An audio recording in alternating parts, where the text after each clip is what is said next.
Hello and welcome back to Extraordinariness. This week on the show, Miriam Payne, a 23-year-old physics graduate and Atlantic rower. Before we get started, if you're enjoying the show, please go into your podcast app and like it, subscribe, helps boost us up the ratings. So this week, Miriam, she became the fastest solo female to row the Atlantic in this year's 2022 Talisker Whiskey Atlantic Challenge. Her awe-inspiring feat involved rowing over 3,000 miles alone from the Canary Islands to Antigua, and it took 59 days, 16 hours and 36 minutes. She broke the record by 2 hours and 38 minutes when she arrived in English Harbour on the 10th of February 23, greeted by a crowd of admirers. The remarkable accomplishment speaks to her strength, determination, resilience, and she wants to inspire others to defy the odds and achieve their dreams. Why don't you tell us how you came to be rowing the Atlantic solo? It did happen a little bit by accident, I guess. So I had known about the race for quite a number of years when I was pretty young. Just the odd, you hear about the odd team on the periphery kind of doing it. And I thought, oh, that's pretty cool. It's my type of challenge, but, it was too young to even consider it a possibility. And then I learned to row at university at Glasgow. And then I had a chance conversation with a teammate because I was originally signed up as a pair. Unfortunately, she had to drop out due to health reasons. But I had a chance conversation with a teammate and half jokingly said, oh, has anybody heard of this? Does anybody want to row an ocean with me? And most of the squad were like, absolutely not. That's the worst idea I've ever heard. And my one friend was like, actually, maybe. That's pretty cool. I remember getting home that night and thinking, I think I might be serious about this. Let's research. And then we signed up and it just kind of snowballed from there. So how long was it before the event that you signed up for it? So it was about 3 years, and that was to coincide with finishing university, basically. But just the preparation is very intense, just trying to raise the funds to do it and, got to buy a boat and all that jazz. So we needed those 3 years, really, especially with everything we had on. So how did you go about preparing it? So I take it you used the 3 years. You didn't kind of do a Cracknell and Fogel and wait for the last 6 months. You sort of planned everything nicely in advance? I mean, we tried as best we can, but we signed up and then we had COVID, so we had all the pandemics with that. So, just then when all businesses ground to halt, it was how do we approach this? And also we're students, so we don't have big savings or heaps of contacts. So as much as we planned out nicely, a lot of it did get condensed into the last wee while because, we had a COVID pandemic and then I think recently we've had all the cost of living crisis and stuff like that. So a lot of companies haven't actually been in a good position. And then as well as us being so young and shoots at the time, getting companies to take us seriously, I think, and just getting a foot in the door as well. Because you've not necessarily got, friends that work at companies or high up in companies that can go to their boss and say, oh, I know somebody doing this. Would you listen to a pitch or things like that? So yeah, we just found even trying to get our foot in the door was really tough. Was there kind of a key moment where you got one on board, one sponsor on board that kind of helped with the others, or was every single one sort of a bit of a challenge? Most of them were a little bit of a challenge here and there, and it was just pretty relentless right up until the end. And there was a lot of time where I thought, how on earth am I going to pull this off and just hit the start line? So I think when I actually got to the start line like America, I was just relieved to be there.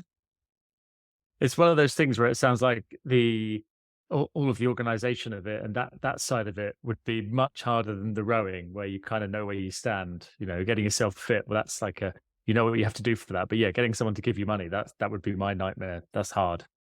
Yeah. And so that, in my case, for sure. I mean, some people find the preparation and it goes well for them, it goes easy, but it's just everybody has a different experience. But the common phrase in ocean when you sign up is people will tell you the hardest part is getting to the start line. But right. Yeah. And so in your case, starting out as a pair, and then the moment when the decision was made that you were going to carry on solo, how did that feel? It was quite a blur because that was around the time we were picking up the boat for the first time. So luckily it happened that all my training in the boat was done as a pair and it as a solo, and it wasn't, right before we were shipping the boat, and I'd not done any time as a solo or anything like that. So in that respect, it timed quite well. It was more a case of, I was banking on my teammate to finish uni and be able to help out with the sponsorship a little bit more. Now she didn't have exams. So that side of it was still pretty stressful. But in case of, I guess I could have got another teammate if I really wanted to, but it's also, there was nobody I really knew off the top of my head. And it's a long time to spend at sea with somebody you don't know. And I think Yeah. because it's taken so much work to get to that point already, to even just getting the boat, I'm like, there's no way I'm giving up on this opportunity and this chance through an ocean. I've put so much into it. So there's just never a question in my head that I wasn't gonna stop and I was gonna stop and, give up or defer. I mean, deferring wasn't really an option either because there wasn't spots on the race for years to come. So it was just always gonna happen. Do you think you'd have ever entered it solo in the first place, or do you think entering as a pair kind of gave you that push over the line? And then, like you say, once you're in, you're in. Yeah, I think it definitely gave me the push over the line. I think now, obviously, having the perspective and being involved in the ocean rowing community for a bit of time now, I'm like, of course, I could do it solo. And when I transitioned to solo, I was like, okay, I know I'm definitely capable of Mm. that.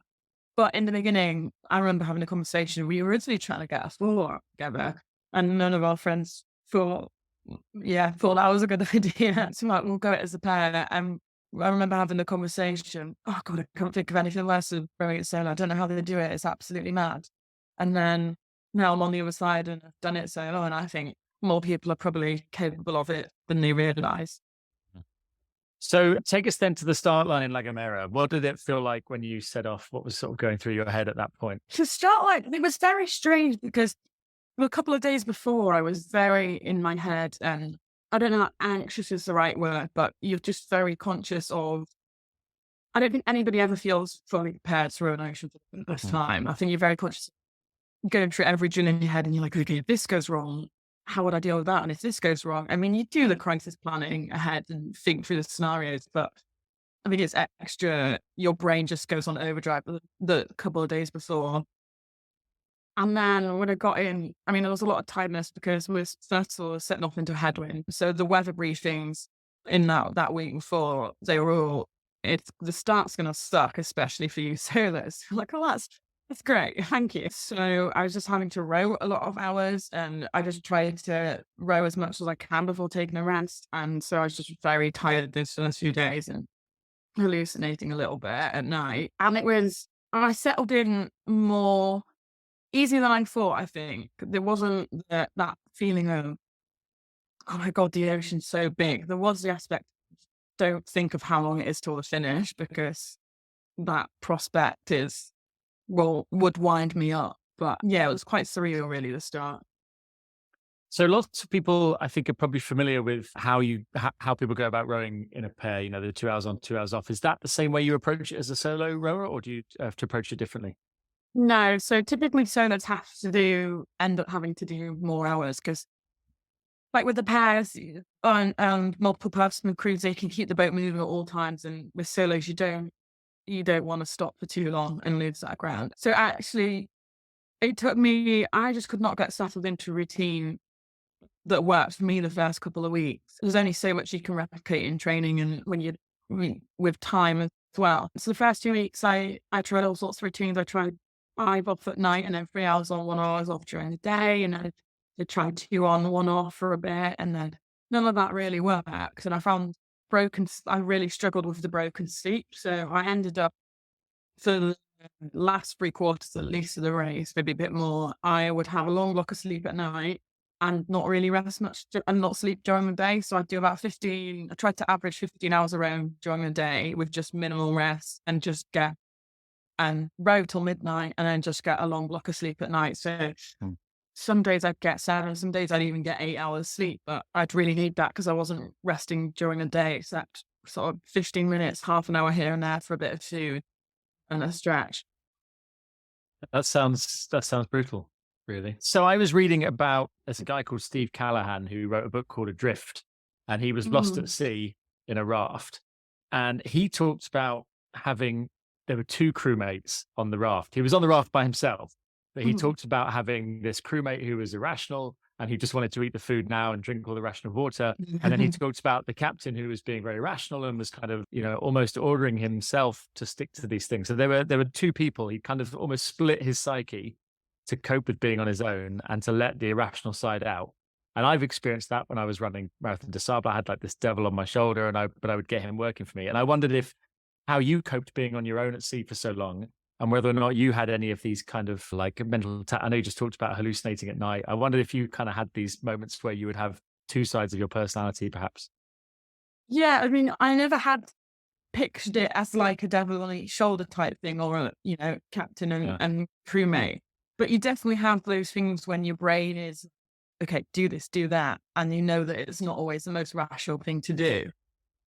And sometimes you do have to kind of like dig into it. Like sometimes your brain is just like, okay, just sleep in, just don't rove for a couple of hours. Just have a chill day. And you're like, no, I can't do that. It's not going to help me in the long run. So in that respect, it is difficult. You have just got to think through logically and just think, right, am I making this decision because I'm tired, hungry, or whatever? And just look at why you're thinking that, I guess in a certain way. But I actually, coping with the isolation wasn't as bad as I thought. I mean, I had satellite phones, so I could call home or the safety officers or people like if I needed to. So sometimes I wanted to call loads, and other times I didn't want to talk to anybody for a week or so. So there wasn't any sort of specific mental tactics. I think it was just trying to make it through from one day to the next, or it's probably just looking forward to the next time I could have a snack more than anything. So food, I guess, is a really big part of rowing the Atlantic. I saw a picture on your Instagram of all of your varied freeze-dried foods. How much planning went into did you kind of look at the macronutrients and vitamins and stuff that you would need, or did you just go, look, let's just get a load of food and I'm sure it'll be fine? Like, did you plan it down to fine detail? No, so it was really pretty much just looking at the calories. It's nice. It's complicated. If you've not got a nutritionist on board, start looking. I don't know enough about macronutrients and nutrition to really go into that. I think that would have taken me a fair bit of time in itself. But the company that do the freeze dried food, they helped me quite a bit with just coming up with a calorie plan. So as part of the race, we have to have a minimum of 60 calories per kilo of body weight. So I think I was on about 4,380 calories total daily. So I had 2,500 of those in the freeze dried ration packs. So I'd have 3 packs, and then I would have the remaining 1,800 or so in snacks.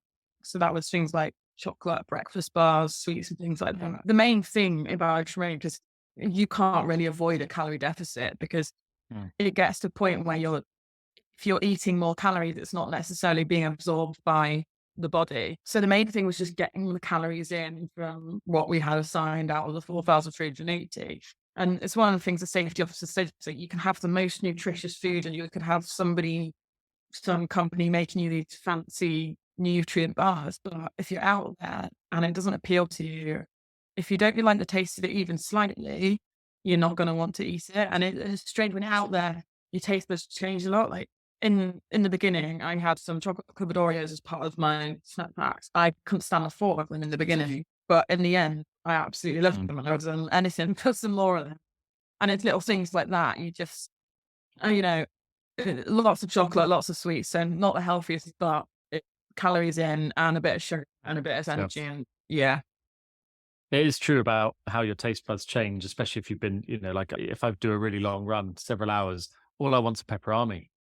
You just kind of, you crave salt and fat and things that perhaps you wouldn't normally. Yeah, for sure. Yeah. So I know from looking at your Instagram, you had some sort of special treats for milestones. Talk to us about those. Yeah, so every 500 miles, I had a chocolate orange, a can of iron brew, and a tin of fruit. And yes, that got me through in the end. Every time I hit this little 500 milestone, I would just like dive into that pack where I could get the chocolate orange and the iron brew. Most people don't think of iron brew as like an energy drink, but I guess it's not that far from Lucozade, is it? Well, no. I haven't had one for years. It's a very Scottish drink.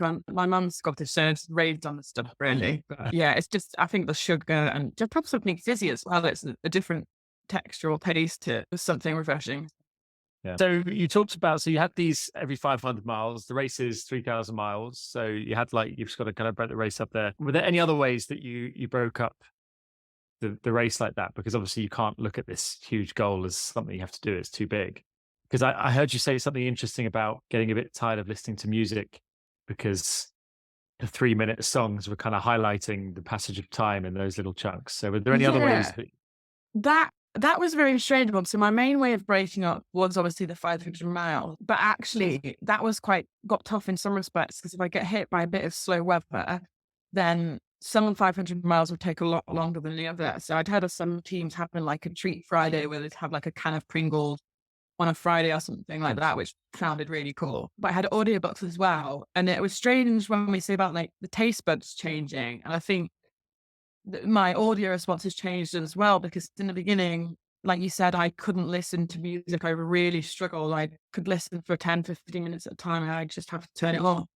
And so I have audiobooks on constantly. But then in the last 3 weeks, especially of the race, I really struggled to listen to audiobooks because I couldn't row fast enough to it. So I needed the music just for a bit of rhythm. And no matter what was on, I didn't even notice what was on half the time. I just needed that beat and that rhythm just to help me get into a routine on the horse. So that was very strange, I found.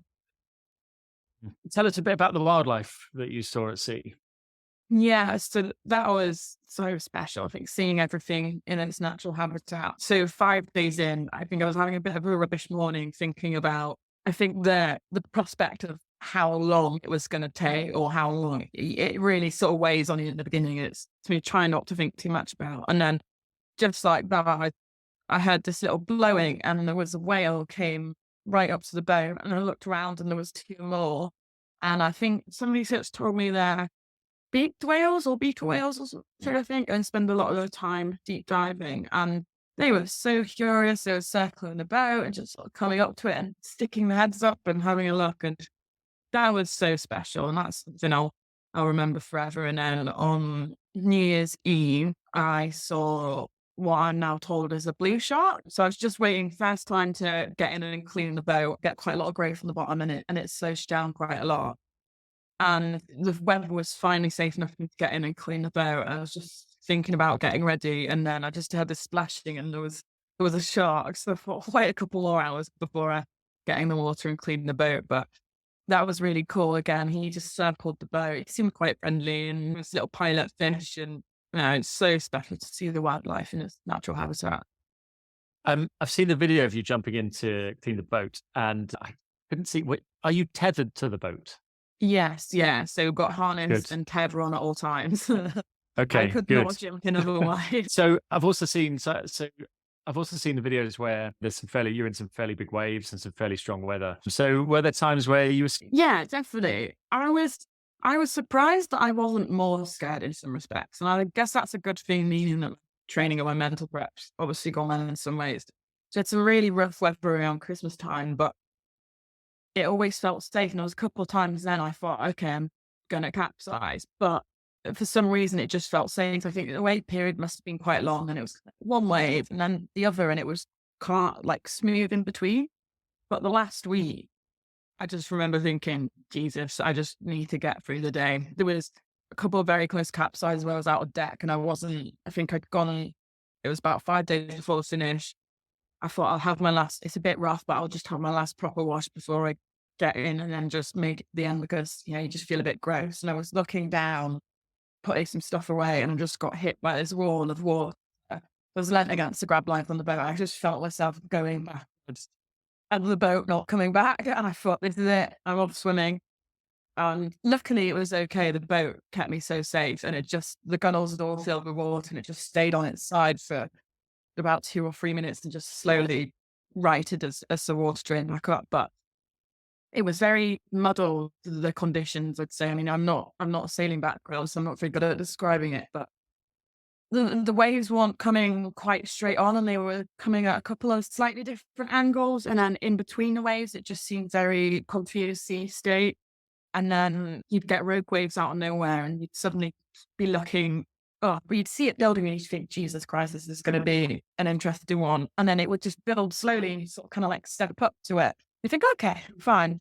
And then you just get a really steep one coming up and just think, Jesus, that's bigger than my house. Oh my God. And you think, okay, I'm going swimming or I'm going to get soaked. And a lot of times you go up and obviously the momentum, because it's so steep, your boat can't keep up the momentum.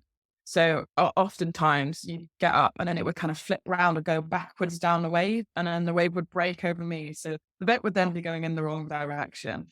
I would be soaked. Then the alter hell alarm would be going off because, you're off course because you're 180 degrees the wrong direction. Yeah. So you'd have to get back into the cabin all wet, change over the alter hell, then get back on course. And then when you've got no motor, trying to change about 180 degrees when you've got 20 knot winds and big waves coming at you. It's just, Yeah. it was an interesting last week, but I think I was probably scared almost all of that last week. And presumably these conditions are not like, this isn't like for half an hour. This is for hours that you're having to deal with this boat being spun around.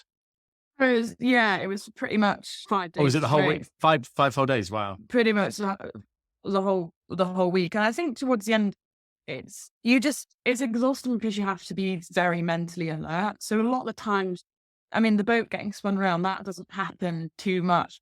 One day it happened 3 or 4 times, and then you've got to be very mentally alert because you can minimize it happening sometimes. If you can see the wave coming in, you can, okay, if I do a couple of really hard strokes in this way or that way, then you can just get yourself ahead of the wave sometimes. But yeah, it was just mentally exhausting that last week. So you talked at the beginning about at the start line, you said, I've done all my crisis management or thought about that. What sort of things do you plan for? It's all sorts.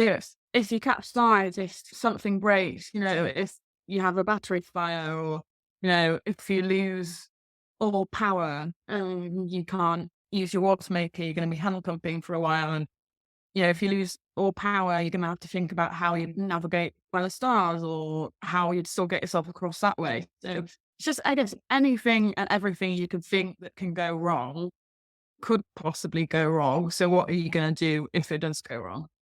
So I know you have an astrophysics degree. So how is your astro navigation? Yeah, funny enough, you don't learn too much about navigating and that.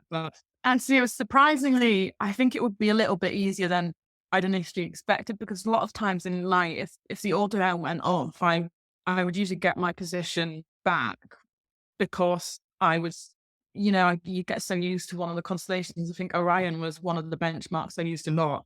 It'd often be over on my right side. So I'd know when I was roughly back on course because I'd get where Orion would be in the sky. So actually, I think I would have coped if that situation had arisen. It would have been easier to cope with than I'd initially expected. But did you?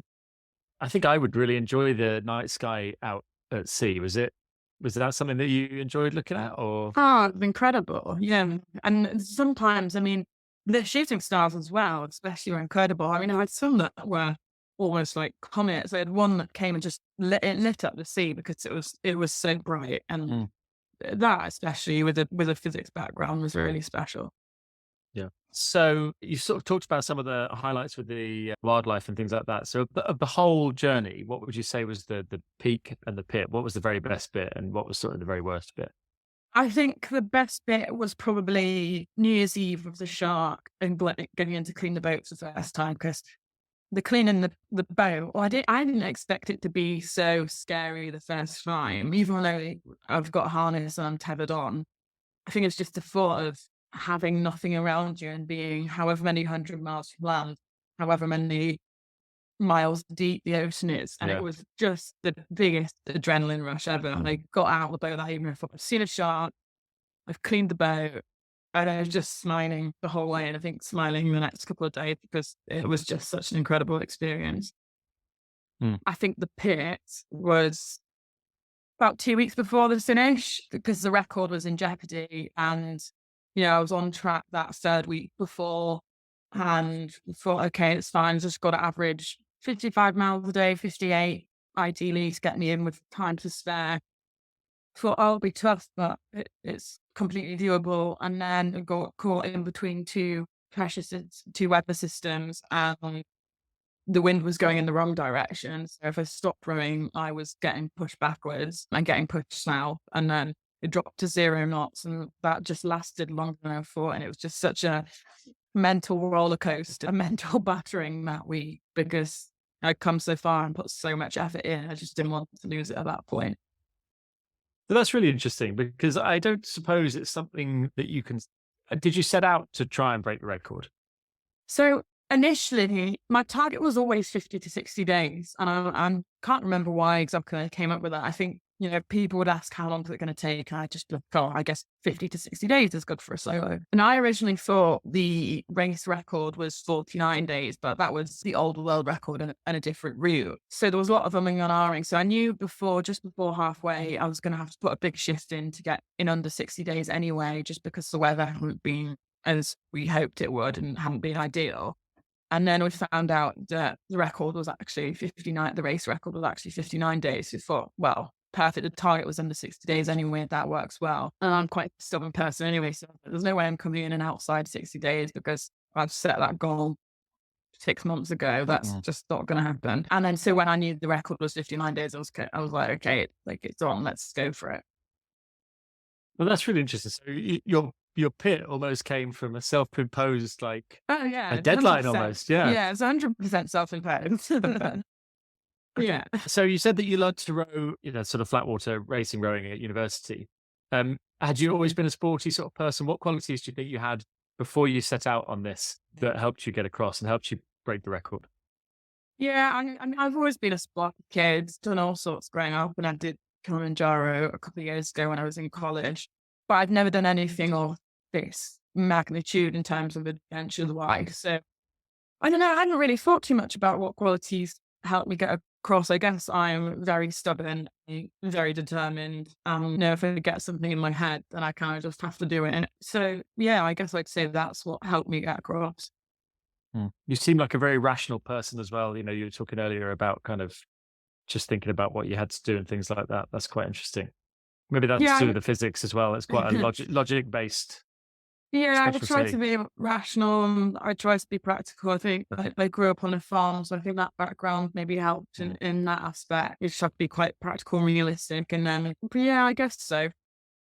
And then having completed such a monumental achievement, what did it feel like crossing the finish line? The finish line was very surreal. I think it was all a bit of a blur. So it was about 1 a.m. local time that I got in, so about 5 a.m. British time or something. And I think at that point I was just relieved that I could finally put down the oars. I'd have to put in the conditions just hadn't been right the last couple of days. So even 12 hours before, I didn't think it was possible to get the record. So I had, and luckily it came right. So I had to row so hard. So the day before I'd got up early and I was like, right, not put any oars down until you finish. You can have 2 3-minute breaks at a time to scoff snacks and, spoonfuls of the freeze-dried rations here and there. So I think I'd rowed in the end for about 22 hours straight with just a couple minutes rest here and there. So at that point, I was just relieved to be able to stop rowing. It must be quite strange because you can't see a finish line, can you? Like, it's not like when if you're doing a running race, there's a tape and you go right there's and you can run to it. I guess you have to just keep rowing until someone says stop. Yeah. And it was in the dark as well. So that was, it was harder to see. So the way to do it, so Nelson's Dockyard in Antigua, there was a little bit of a fort. So when you cross the finish line, the safety officer lights up a flare. So you finish and the media boat comes and meets you about half a mile or a third of a mile out. And just helps guide you in that last little bit. But for some reason, I thought there was a hooter that was going to go off. So I didn't actually realize I crossed the finish line until 2 strokes later. And I'm like, the flare's gone up. And at that, I think it was just, I don't think I knew what I was feeling in that moment. Probably a whole host of things and relief and just joy to finally got there. And how do you feel that your experience has changed you, if it has at all? And what's sort of the biggest thing that you've learned from this experience? Yeah, I think something like this is always going to change somebody who takes part. I think in a lot of ways it's reaffirmed a lot of my beliefs and attitudes towards life anyway, but just the element of, life's short and there's not a lot of point to it anyway. So you might as well do the really cool things. Yeah. So have you got plans to do more? Yeah, well, I'm just kind of figuring that out at the moment. I definitely am looking for another big adventure and just decided I'd love to throw another ocean again. Really? Just deciding, 100%. So I'm just deciding whether I do something completely new and learn a new skill or do another ocean again. And then I also need to figure out what I'm doing career-wise first. And so there's just a lot to think about. And just trying to let the dust settle and not rush too quickly into stuff because I've not been back on land the amount of days I was away at sea, which also puts a lot of things into perspective because I think with everything I've done since I've been back on land, I'm like, that's mad that I was out at sea for that long. But yeah, lots to think about at the moment, I guess. Yeah, I did my rowing at Molesey Boat Club, and I was there for a few years. And there was a guy at one of the Christmas dinners, Chris Martin, who rowed the Pacific in a pair. I think they were the first pair to row the Pacific, which is in a massive ocean. So maybe that's your next. Maybe. That's your next. Just a quick question, going back to something at the beginning. Your freeze-dried food, are you having it with hot water? Did you have a way of heating the water? Yes, I had a little jet boil, and then I'd have a flask that I would boil, and that would do me about 3 portions of hot water for the food. And then my flask broke at the end, and then with the record being so tight, I'd sacrifice the hot food and thought I'm not even spending the time boiling the jet boil. Anything that could have saved me a bit of time here and there was not getting done. Anything that was too much of a so the majority of the way I did have a lot of cold food because it's just effort. Anything that didn't directly relate to speed, even from the start, and then directly relate to miles was just hard to do and hard to do as well. Right, and it wasn't worth the sort of the emotional bonus of having hot food then. Yeah, well, sometimes it was, and then in the end, I just didn't care as long as I was getting the miles in. But in the beginning, I had quite a lot of hot cold food in the beginning, and then I had to start having hot because I really struggled to digest the hot food in the beginning, and the freeze-dried food in general in the beginning, and it made me feel quite ill. So I needed the hot food and that bit just to make it more stomachable, I guess. Yeah, that's amazing. Last question then. What advice would you give to anyone setting out to do a solo Atlantic row? That's a hard one. I think it probably depends on people's goals as well, but it's just, I guess you will have the most incredible experience and just take in as much as you can and enjoy as much of it as you can. I think people can quite easily get caught up in the little things and the tough moments and things that can go wrong, but just enjoy what you can because not many people in the world get to experience that. Thank you for listening to this episode of Extraordinariness. If you've enjoyed this show, please subscribe and spread the word. Big thank you to Miriam for taking the time to talk to me. The episode was produced by me, John Harmon, and featured music by Coma Media, courtesy of pixabay.com.